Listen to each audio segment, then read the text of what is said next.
So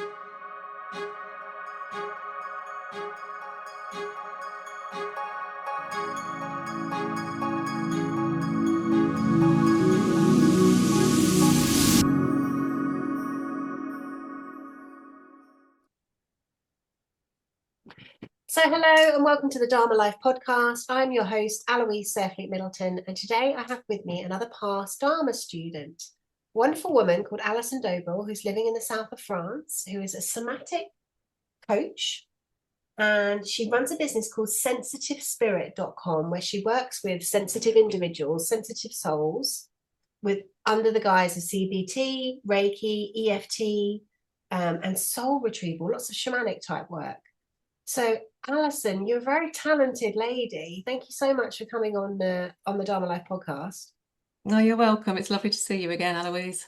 Yeah, well, it's just been nice catching up, hasn't it? Because we've just been having a quick catch up about Yeah. what's happening in the world and what's been happening in your life. And I love hearing stories of people who came through Dharma, how Dharma had a positive impact on them and made a difference in their life. That makes my work all worthwhile. So, would you be kind enough just to explain to people where you were when you first came across what we were doing? Because I know you were going through quite a difficult period in life. I was, yes. We were trying to remember when I first joined Dharma. It was towards the end of 2020. It was definitely 2021, right in the throes of the chaos, the external chaos. And my dream of escaping the matrix and moving to the country and having land. I'm actually in northern France, in Normandy. Ah, okay. Um, was absolutely brilliant. My dream has always been to rescue animals and rehabilitate and animal welfare. Always had an affinity with horses. So in 2019, we moved over. We got married a few months after we moved. We got the horse rescue up and running. And it was just magical. It really was magical. And then, literally at the beginning of 2020, we all know what happened. And my life turned upside down. I had started my business, but very just dipping my toe into it a little bit. Basically, having clients to practice on, and they just do an exchange of, maybe they were Reiki practitioners, so they do a Reiki on me, and I practice my energy work on them. I was still going back to the UK to work, helping a young man with his he had cerebral palsy, or still has, obviously. He set up a charity raising awareness. So I was going over regularly to support him with that work. And I lost my job. My husband lost his job. We just rescued 3 pregnant mares, and setting up, we were still having to buy a lot of resources for the sanctuary. So, lots of fencing and the electrics and just all the things to set it up. And we would have been fine with our jobs, but then we lost everything. And in that year, my community that we'd started to set up, in France, like, I was in a choir, my neighbor down the road had a French class, my yoga class, they all turned on me because towards the end of 2020 and then into 21, I chose not to be vaccinated. And I was very shocked by the treatment I received. That, alongside the trauma of not being able to work with no income, was really scary. And I joined the Dharma group, and it was the perfect time because a lot of people were having similar experiences in just the shock of what was going on, and the fact that the majority, I would say, chose not to have a certain medical intervention. And we all had our own stories about how that was affecting us. And just to have that community of like-minded people was just wonderful. It really was for me. I just thought I was going mad. I really did. My family were like, "What are you doing?" Because, like, if I'd have in 21, if I had agreed then to be vaccinated, they were willing to take me back to have my job back. And my family thought I was absolutely bonkers. Um, but I was like, no way. So even once there was an option for me to go back to work, I just couldn't do that. It was just so strong in me that that was something I didn't trust and I didn't want to do. Um, so to be among my like-minded people was just wonderful. And you put it out, obviously, I was in Europe at that time in France, and you put people in pods, I think, didn't you? Where was it where they were basically so in Base. geographically, yeah. So I was in the Europe pod, and I think there were 10 of us altogether initially in our pod. So we'd meet up with the whole community, but we'd also have opportunities to meet up in a little group. And we just became such a close, tight-knit group. Most of them, a lot of them, at least 50% of that group, including myself, were spiraling downwards in 2021 into very dark places, whether that was their partners or their families shunning them because they had also decided not to take the vaccine. They saw the narrative a different way. And we were just also shocked about how society was turning in those years. And I know sometimes we just message each other and we'd say, if anyone could meet up this afternoon, I'm just feeling really low. And at least half of us would drop everything to meet up. And some of us actually said, God, and I'm talking really emotionally intelligent, educated, eloquent women. Most of us were saying at that time, we didn't want to be here anymore. We weren't suicidal, but if we'd have woken up or not woken up the next morning, we'd have been happy with that. We were in such a dark space, and we really held each other up. It's making me feel quite emotional actually going back to that time because I've kind of put it in a well, not a box. I have actually processed and worked on a lot of it, but it was really, really dark days. And I remember I went through a dark, well, more than night of the soul, dark months of the soul, and I was really quite depressed actually with what was going on in the world and how the majority of people I knew anyway were completely judging me for not following the mainstream narrative and questioning it. And I was ridiculed and shunned, and just the power of meeting up with like-minded folks. And it didn't matter that we were online. Our little group, we still meet up. Some of our Europe ladies, we call ourselves, we've got a group called Soul Sisters, and the connection's so strong. We actually met up a couple of, three of us last week online. Oh, that's so nice. You're still. Yeah, it's lovely. Yeah, yeah. So it was a real emotional and spiritual lifesaver for some of us. So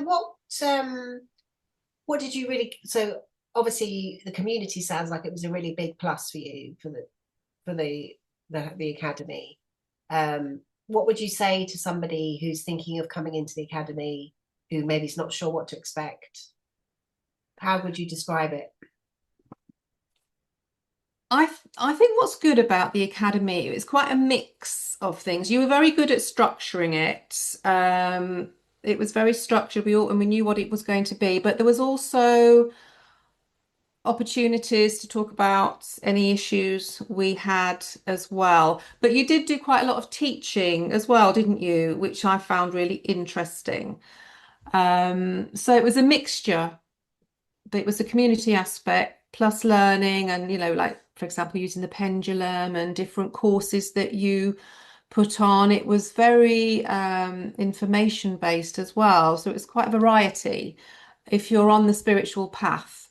And I've been on this path for a long time, but I was still getting, as well as the community aspect, I was still learning a lot of things that I wasn't aware of. And I love learning, and we never stop really when we're on this path, do we? And so I found that aspect really interesting as well, the knowledge base, and then opportunities to put those into practice as well, there'd be meditations and activations, that sort of thing. And I'm curious because obviously you do summits now, right? Online summits. Is that I right? did summit last year, yeah, the New Earth Summit, yes. Just After explain to I people what that looks like. Because did that come in? Because obviously we used to do visualization meditations where you envisage your future and what you want to do in the future. And I wondered if that was a download that you got. It could well have been, because it's like what when I was preparing it, I was kind of like, what on earth am I doing? But it just felt like I was on this kind of summit train and I was like, I was just going along with it. Um, I've always been fascinated by the spiritual aspect of things. I'd been listening to a lot of spiritual teachers about the current energies, why it was all happening, and I just thought. It was a download because I was going to do it. I work with highly sensitive people, intuitives and empaths who have a much heightened nervous system that can become dysregulated more easily than the average person. We're empaths and we do pick up a lot of the collective. So I was going to do a summit around that theme, but a little voice kept saying no, more towards the new earth energies, the new energies that are coming in. And then it popped in New Earth Summit, and then when something pops in, it just feels so right. So I emailed some of my favorite teachers and YouTubers and podcasters that I was listening to at the time, which were another lifeline for me at that time to make me think, I'm not going mad. This is all happening for a reason. Wouldn't it be great to have them all together? And what I wanted was for some people like Kerry Kay opened the summit by talking about how it all happened. She just did a brilliant job of condensing the history of it all into an hour. But then I had someone called Ella Ringrose. She's got a big YouTube channel. She's passionate about nurturing children of the new earth.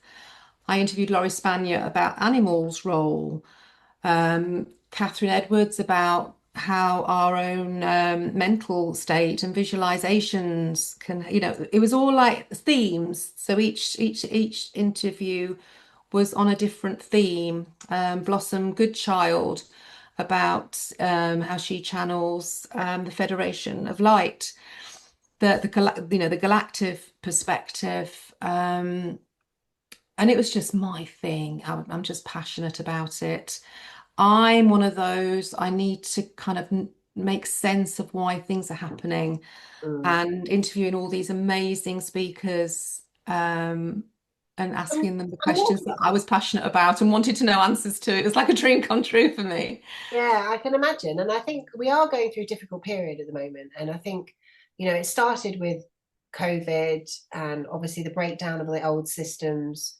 And there's a lot of people spiritually waking up. And of course, it's very kind of, there's a lot of, politics right now is just unbelievable with the farmers and the brick card. Um, and I think people are waking up at a rapid rate. But from what I understand from speaking to a friend of mine who's an astrologer, she's just saying that, because all these old systems are breaking down and all of this corruption and I suppose the agenda is coming to the surface for people to see. Um, I think we're in this period of confusion, which goes on for quite some time, and we have to pick a timeline. Yeah. And so I'm just curious what the overarching advice was for people, because obviously we're kind of being thrown around, aren't we, in the backlash of what's happening. And it's kind of like this new earth that we're trying to create. How do we hold it so we create something that we want in this 5D energy? So Yeah, there was a general theme and consensus of and what we were talking earlier about how crazy it is all getting. And I always think, yes, it is awful, but it has got to get so diabolical. It's got to crumble first so we can, well, I wouldn't say first before we can start creating new earth because we can do them both simultaneously. But up until around about now, really, it's been, if you imagine people call it 3D and 5D, don't they? Imagine they're Yeah. two trains, and it's been very easy to just keep jumping between the two. From my understanding of people I was interviewing, and I was listening to actually another speaker was Honey C. Golden, who's a psychic, and she is saying that these trains now are starting to get further and further apart, and we've got about another 18 months until you've got to choose which one. And some people will choose to create and carry on experiencing duality and density, and no judgment with that. That's their sole choice. And if that's your family and your friends, that's really hard in one way, but we have to respect the soul choice. The other timeline is the more 5D timeline, where we are creating a new paradigm. Um, and that's why everything is coming up. Disclosure is happening very quickly, and people are going to get very shocked. I mean, they are now. And I think as well, this is a bit strong feeling from me, because so many of us in the last few years have said, "Oh God, just do the emergency broadcast and just let them know," because you just think, "Oh, come on." But I can actually see the sense in that it had to be done in waves, because if everybody had woken up all at once, I think it would have just fried the collective energy field, and it would have backfired, and it would probably have set us back so much. We probably wouldn't have been able to create the new Earth on the timeline that we're on at the moment. Apparently, we are doing really well, and we're ahead of schedule. And we're due to be, next year, in the next 10 years, we definitely are creating. It's going to snowball. The energies are moving in thick and fast.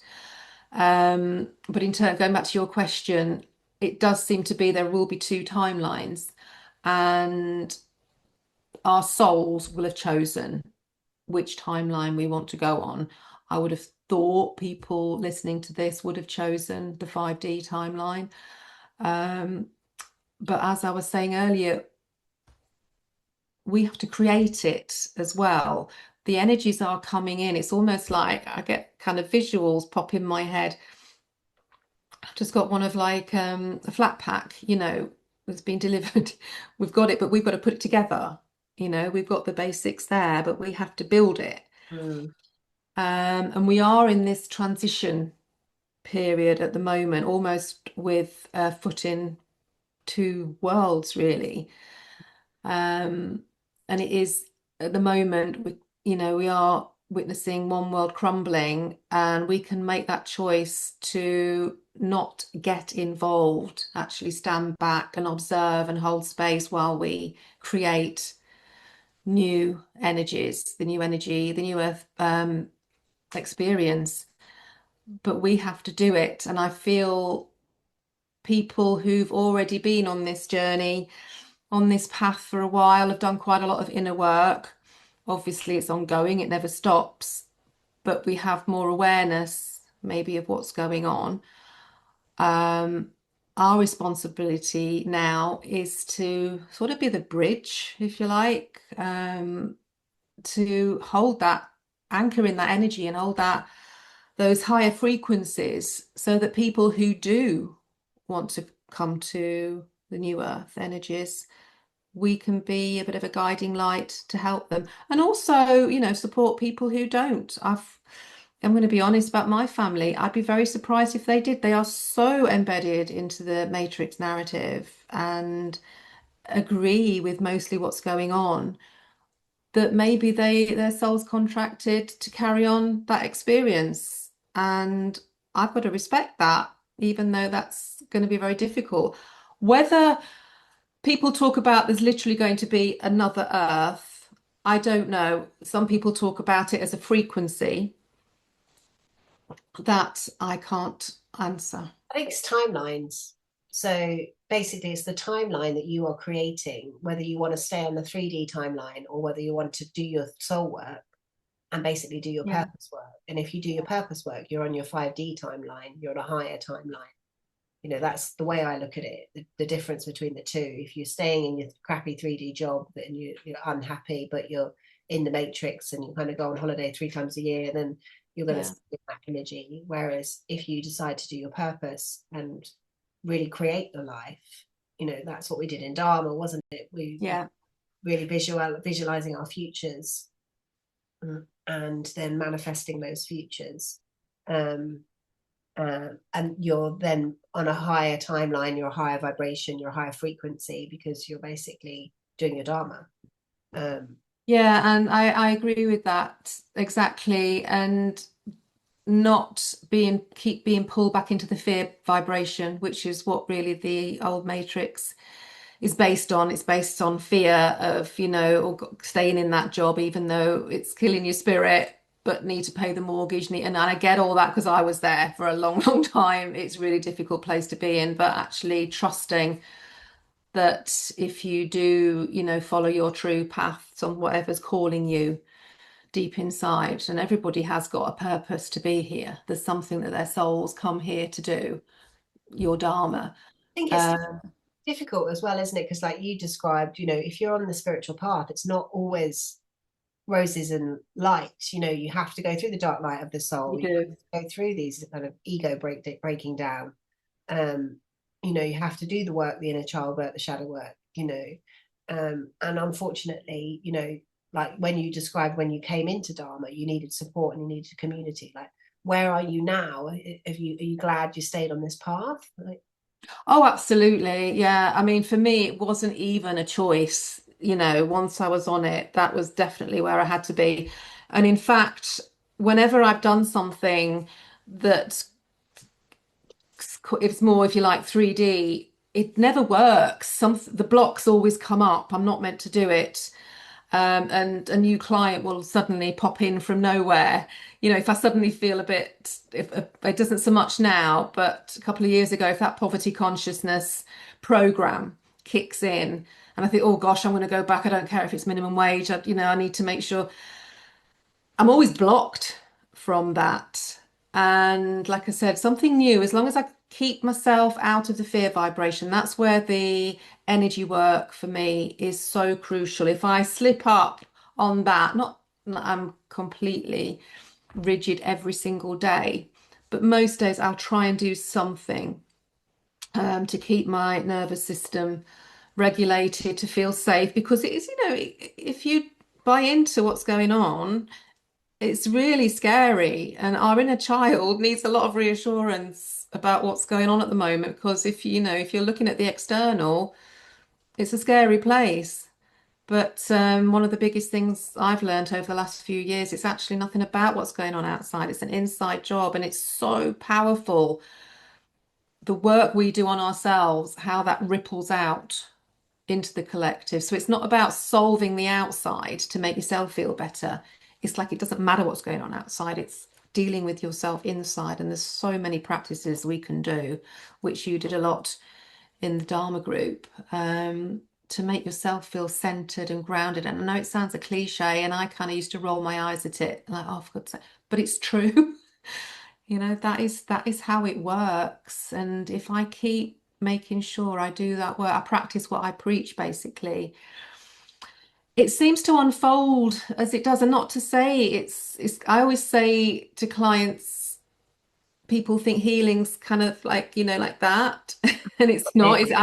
I see it like more like a spiral. So you do make a real breakthrough, but then you do dip back down again, but normally never as low as where you started, but it does keep like this, and the universe will keep giving you experiences until you're not triggered by them and you're not fearful of them. And then you won't need those experiences anymore. I had some literally bang smack in the middle of the summit. I was just about to interview a guy about the Akashic records, and I was out with the horses, and the farmer of the field beyond our paddocks, who we'd always been really friendly with, he suddenly came into the paddocks and told us that the massive oak trees that are on our land, so you've got the paddocks, the oak trees, and the fence is behind the oak trees. So the oak trees are on our land, and one of them's over 500 years old. I'm so attached to these trees. The energy that they give is just so strong. And when we take in a new horse, they always go and stand under this one big oak tree. He suddenly said he was going to chop it down the next week. And I went in, my nervous system went right back.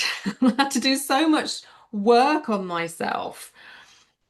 And I realized I had to experience, and this is past life work that I've done, helping my inner child of being hunted and not feeling safe. And they were coming to hunt me and take my things again. Normally, my pattern has always been to run away to save my life. I couldn't this time. How could we? We had the horses, we had nowhere to run to. So I had to stand my ground. We had to go to mediation. He's been very threatening, but the amount of inner work I've done to diffuse this situation and keep those trees still there. So we keep attracting these experiences. So to give us the opportunity, every day is a different opportunity to heal and process and dissolve these patterns that help us release this density so we can then move on to these high frequencies. Does Yeah. that make sense? Yeah, it makes total sense. And I think that you're right that healing isn't linear, and basically you do spiral and you can get worse before you get better. Mm. And this path isn't for the faint-hearted. You know, when you're on the spiritual path, like it is, you are tested and you have to go through trials and tribulations, but it is a very rewarding path. And it is the true work. It is what we're supposed to be doing when we come here. So a client, say a client comes to you, how do you work? Because obviously you work one-to-one. Yeah. How would you work with somebody? I start them off with quite a detailed information, so I know roughly what the areas of their history and the main traumas in their lives would be, just so I've always got that there. But I actually start off with how are you feeling now?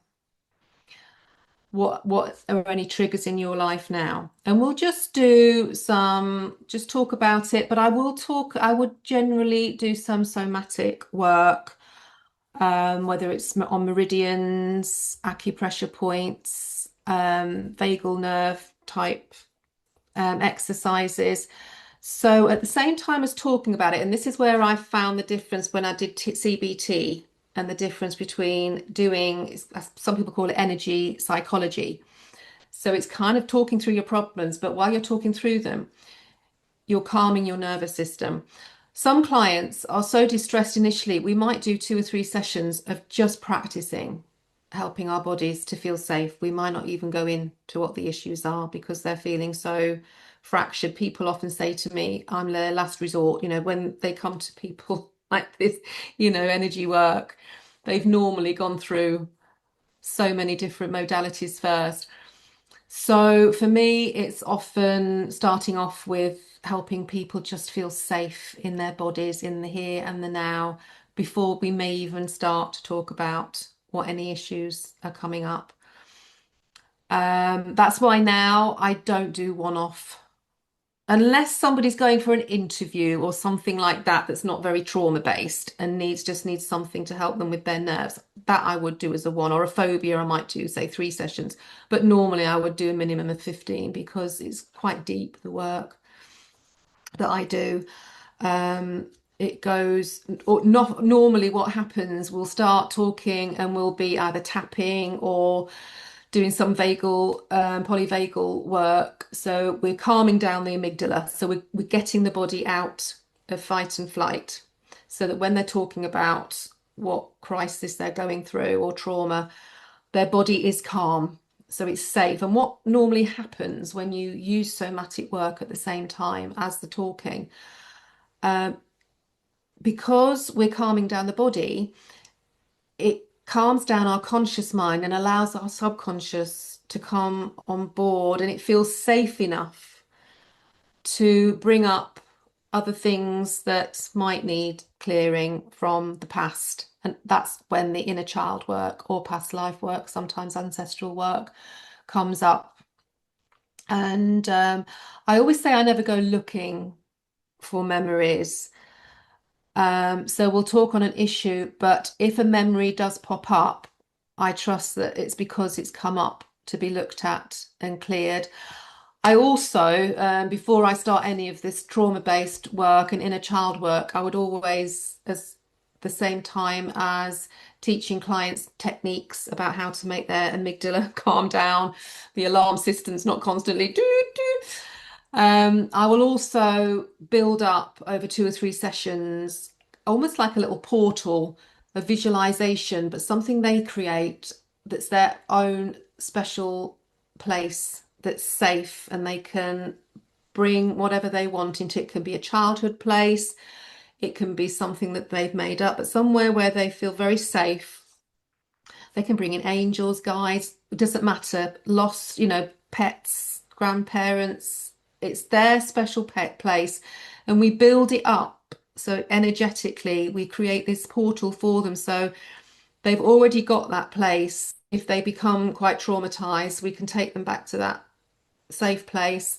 And it's also a brilliant place when, if any inner children have come up from a memory or a past life, we'll work with them. I'll do a lot of matrix re-imprinting to go back, talk about the decision that was made, re-imprint that so it's been a positive, healthy, empowered decision has been made. So pulling away from the fear and the victim consciousness. And then that child, past life energy can then go to this special place. Or some of them want to stay with you and be given a different role. I do a lot of parts work. I don't know if you've heard of internal family systems. It's a lot of parts work. So we've got these different parts to us that are always contradicting each other. So we've got a part that really wants to, for example, follow our passion, but the other part's very fearful and is keeping us in the old system. So I work with those parts together, integrate them rather than ignoring the one that's trying to hold you back. I just find it doesn't work. I used to try and do that, but I just feel if you give it a voice, like what do you want? And you can often give them another job to do. And it's called unburdening. You unburden these parts that have been holding these fearful programs for you for at least this life, probably lots of other lives, and probably ancestral. They've been holding these traumatic, fearful patterns, and they actually want to be unburdened. So I do a lot of that work as well. And soul retrieval, calling back parts of our soul from this lifetime, past lifetimes that have been fractured due to trauma, bring them back to heal them so we're becoming whole again.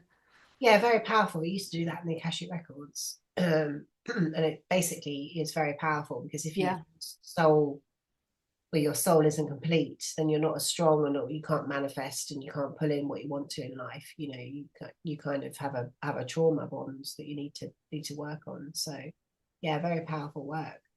And your website is called sensitivespirit.com. Is that right? that's right. Sensitive-spirit.com. Yeah. How do people Um, find you? Is that the best way for people to find you? yeah. Yeah, that's the best way to find me. Yeah. And I think it's these times now with the energies, they're becoming so intense and there's so much light flooding on to the planet, which is why there's so much chaos as well, because it's got to come up to match. But our souls now, the time is so ripe to do this work because the energies are so positive towards it, so supportive towards it. I mean, I started doing this kind of thing 2 or 3 decades ago, and it was like trudging through treacle, sometimes. And now people are moving and shifting so much quicker because the energies are much more Yeah. supportive for that. Well, I think more as more and more people do healing work, it's kind of in the collective consciousness, isn't it? Exactly. Uh, Yeah. the first person that goes first is always the one that has the biggest problem. And then the people that come afterwards, it becomes easier and easier because it's in the collective consciousness. Yeah. Yeah, Yeah. wonderful. Wonderful. Well, I really appreciate you coming and just sharing a bit about your Dharma experience. Oh, it's a pleasure. And I really appreciate you coming on and telling us about your business as well. And what's happening in the future? Is there anything that you would like to share with us that you're going to be doing coming up? Yeah, so next year I feel called. I'm not ruling out another summit. I was going to do another summit because it was so successful, the last one, and I love doing it. I was going to call it the Great Awakening. And I'm not saying I won't do that, but at the moment I feel called to do more of this work. But I want to work with a group now. I want to create a community of, I don't like to say New Earth leaders, New Earth creators, but we're kind of going ahead and anchoring in the ones who've done so much work. Like I think I said earlier, it never stops, does it? We're never a finished product. But we have done quite a lot of work on ourselves. We kind of passed the, I told you, you were wrong, I was right. It's not that energy. We're not judging. We're kind of anchoring in these higher energies and these light codes coming in. So we're here for people if they feel they need support, almost like a bridge while we're in these two realities during these crucial times at the moment that are so frenetic. So I'm feeling called to actually create a group of empaths and wise women and sensitives who have done so much work to get where they are. Like you said, we've kind of just gone on a little bit of ahead to support each other, crucially, to carry on doing the work, but also being that light, if you like, grounding in and anchoring in that light to Brothers. create these new earth energies. Yeah. So I'm Oh, going to launch that next year. excellent. Oh, well, I'll watch this space then. That sounds fantastic. Sounds really good. Oh, well, as I said, I really, really appreciate you coming on. It's really nice to hear your story and to hear where you are and catch up with you and to see how things are going. And I'm so glad that you found it supportive and that the community was really beneficial to you and that you're still in touch with the Definitely. community, which is amazing. Absolutely. Thank you. And thank you for the opportunity of joining. And also, I didn't mention, but you were so kind around that time when me and my husband lost our jobs. You did give me a sponsored place on the academy, which was so kind of you because you knew I'd just set up the animal rescue and everything. So I really appreciate that you did that as well for the first year, which really helped. Oh, I'm really pleased. Fantastic. Well, we're going to be going again in February. Basically, Dharma Life Academy will be relaunching in February. So watch this space. If you're listening and you feel called to do your Dharma, you want to live happier, healthier, longer, and have a deep sense of unshakable inner peace, then please come and find me and seek me out. And we will see you next week with another guest on the Dharma Life podcast. Thanks, Alison. Okay, thanks.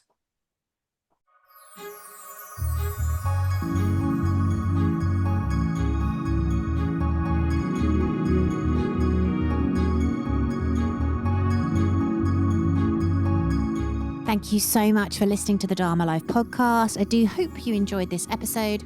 Please come over and say hello on my Instagram, our Facebook group, and also please let me know what you thought. So if you are listening, please take a screenshot of the podcast that you are listening to. Tag me on Instagram and I will reshare your post, and please let me know what it is that you got out of today's episode. Remember, when we do our Dharma, we are happier, healthier, we live longer, and we have a deep sense of unshakable inner peace.